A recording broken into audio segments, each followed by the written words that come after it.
Olá pessoal, tudo bem? Pessoal, estamos de volta para mais uma aula de Química. Hoje nós vamos falar de um assunto importante que se chama alotropia. Você que está nos acompanhando aí no YouTube, não se esqueça de se inscrever no nosso canal. Não se esqueça também de estar dando seu like, sua curtida, de estar compartilhando essa aula com outros alunos, para estar contribuindo para a formação dos alunos e também contribuindo para o crescimento do canal do professor Daniel. Você, meu aluno da primeira etapa, fique ligado nessa aula para que você venha estar tendo condições de resolver as suas atividades. Bom, hoje, como a gente vai falar de alotropia, a gente também tem que entender o conceito. O que é alotropia? A alotropia ela ocorre com substâncias formadas pelo mesmo elemento químico, mas com quantidade de átomos e arranjo espacial diferente. Olha, se a gente for olhar aqui, ó, nesse exemplo aqui em cima, aqui eu tenho o gás oxigênio, ele é formado pelo elemento químico oxigênio, e eu tenho o gás ozônio, que é formado pelo elemento químico também o oxigênio. O que é que muda entre eles dois? É a quantidade de átomos. A molécula de gás oxigênio é formada por 2 átomos e a molécula do gás ozônio é formada por 3 átomos. Então eles são alótropos porque eles são formados pelo mesmo elemento químico. Se a gente for olhar aqui, o arranjo espacial também é diferente, do oxigênio é linear, enquanto que do ozônio é angular. Algo importante também que a gente tem que falar em relação ao gás oxigênio é que ele é essencial em diversos processos metabólicos. Como ele é essencial nos processos metabólicos, é que todo ser vivo, quase que em geral, precisa do gás oxigênio para realizar a respiração e para que os processos metabólicos em relação ao ser vivo venham ser realizados. Então o oxigênio ele é importante para a respiração celular e ele é importante também, nesse caso, em relação aos processos metabólicos da célula. O gás oxigênio também ele está presente na atmosfera. 21% de todos os gases que estão presentes na atmosfera, 21% é oxigênio. Então o restante são outros gases, mas 21% que se encontra na atmosfera é oxigênio, o resto é outros gases.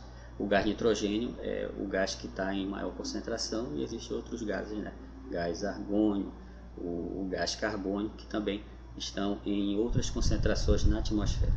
Outra importância do gás oxigênio, porque ele é solúvel em água.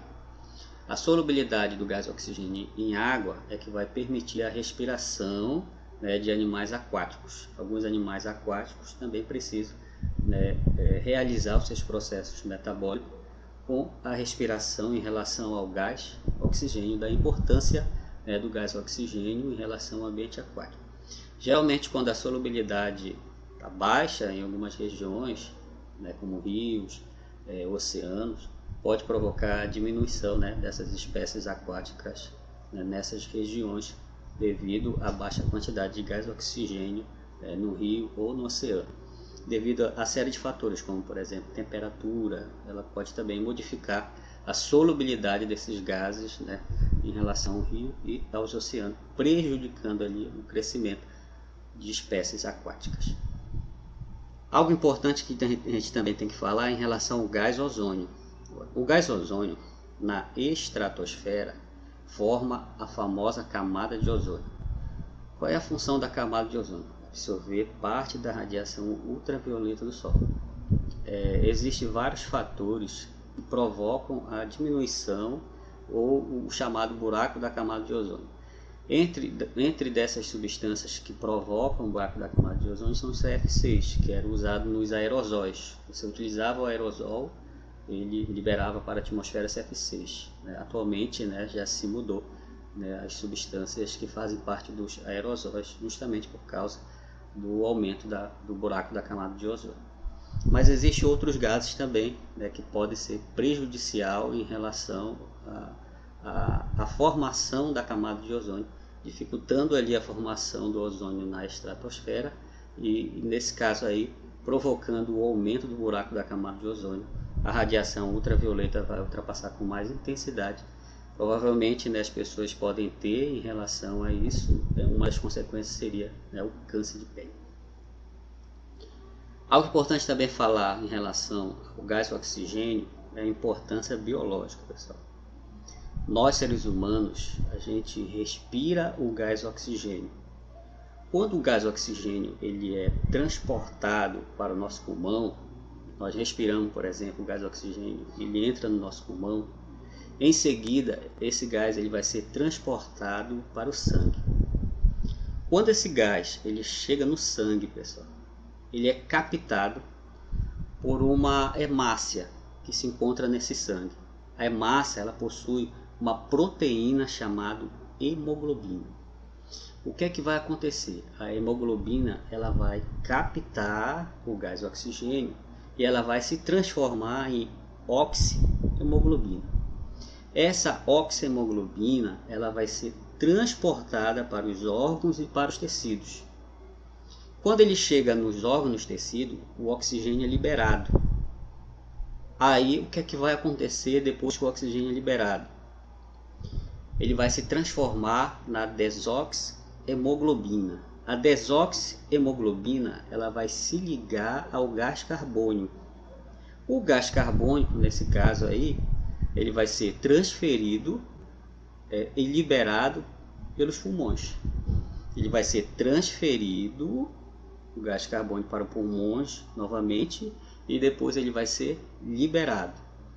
Depois que ocorre todo esse processo dessas trocas gasosas, gás oxigênio e CO2, existe um nome para isso, que nós chamamos de hematose. Olha, voltando novamente, a gente respira o gás oxigênio. O gás oxigênio ele é transportado para o sangue. As hemácias, nesse caso aqui, vão captar o gás oxigênio e elas vão se transformar na oxihemoglobina, porque na hemácia existe uma proteína chamada hemoglobina que capta esse gás oxigênio. Quando a hemoglobina capta o gás oxigênio, ela se transforma na oxihemoglobina. A oxihemoglobina ela tem o papel de transferir esse oxigênio para os tecidos, para os órgãos, para que os tecidos e os órgãos venham realizar o seu papel metabólico. Quando chega no tecido e nos órgãos, o oxigênio é liberado. Quando ele é liberado, a oxihemoglobina se transforma na desoxihemoglobina. Aí a desoxihemoglobina ela vai encontrar gás carbônico no sangue e ela vai se ligar ao gás carbônico. Quando ela se liga ao gás carbônico, ela é transferida novamente para o pulmão. E o pulmão faz o papel de liberar esse gás carbônico.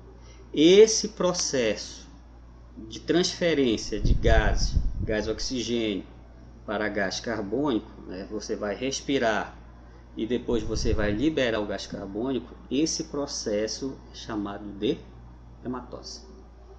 Agora a gente vai ver algo importante em relação ao carbono. Pessoal, outra forma alotrópica importante que a gente vai falar é sobre o carbono. Em relação ao carbono, o que vai se diferenciar é em relação à configuração espacial. Olha, se a gente for olhar aqui o primeiro, nós temos o grafite. Ele possui uma configuração espacial em camadas, O grafite ele é utilizado nos lápis. Se for observar aqui, na cabeça desse lápis, ele é composto de grafite. Ou seja, grafite, nesse caso aqui, ele é composto apenas de carbono. Só que ele não tem uma dureza muito grande, se a gente for observar, por causa desse caso da configuração espacial. Em relação ao grafite, a gente tem também o diamante. O diamante ele já é diferente, ele já possui uma dureza muito maior, por causa do arranjo espacial. Esse arranjo espacial do diamante é o que traz, é o que dá, nesse caso, essa natureza em relação ao diamante dele ser duro. Mas ele possui também os mesmos elementos químicos que é o carbono, ele é constituído somente de carbono. Um outro importante também é o fulereno. Se você for olhar o fulereno, a configuração espacial dele é como se fosse uma bola, Então ele tem aí uma resistência também bastante semelhante ao diamante. Outro importante que a gente tem também são os nanotubos simples. São muito utilizados em circuitos elétricos. Os nanotubos simples são utilizados em circuitos elétricos porque quando ele está nessa forma de nanotubo, os elétrons têm facilidade em se propagar. Então, dá importância, no caso, de se utilizar em circuitos elétricos, devido à facilidade de propagação dos elétrons por ele possuir essa geometria espacial. Aqui também a gente tem, olha, os nanotubos, só que nesse caso esses nanotubos são nanotubos em camadas. Geralmente esses daqui eles têm alta resistência, né? São muito utilizados em cabos, né? por causa da sua resistência. Um outro importante também seria o grafeno. O grafeno ele vai começar a ser, né, produzido, no caso aqui no Brasil já estão se produzindo grafeno no Brasil, justamente para ser utilizado em aparelhos eletroeletrônicos. Por que ele vai ser usado em aparelhos eletroeletrônicos?